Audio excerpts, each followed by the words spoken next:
In other news that I think is not as good, the budget deficit is the highest that it's been in years. And I have to ding Republicans. So we've heard for a lot of years that Republicans care about budget deficits. We kept hearing that Barack Obama was blowing out the debt, which he was. It's up to, $21 trillion now? It's unsustainable. And that's only the debt that we know about, basically. There's a bunch of unfunded liabilities that put our actual total debt at many multiples of $20 trillion. Unfunded liabilities for which we'll have to raise taxes or blow out inflation. But the U.S. budget deficit is expanding. Republicans have not been fiscally responsible. President Trump has not been fiscally responsible. He's been good on taxes. He's been good on regulations. He's been very, very, very bad on spending.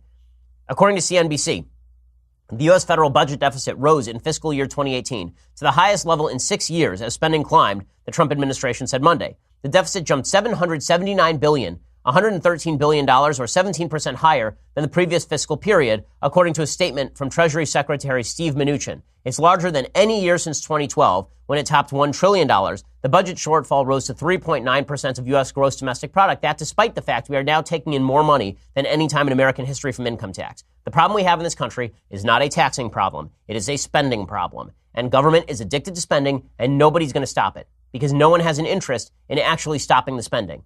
Americans like the idea of spending less until you actually ask them what sorts of programs they wish to see cut, at which point they get quite skittish, very, very skittish about doing any sorts of real cuts at all. Federal revenues rose slightly by $14 billion after Republicans chopped tax rates for corporations and individuals. Outlays climbed by $127 billion, including a spike in defense spending, as well as increases for Medicaid, Social Security, and disaster relief. So that is not exactly fiscal discipline. We have no party in the United States that stands for fiscal discipline. That needs to stop. This is bad whether it is Republicans or whether it is Democrats. It is just bad stuff all the way around.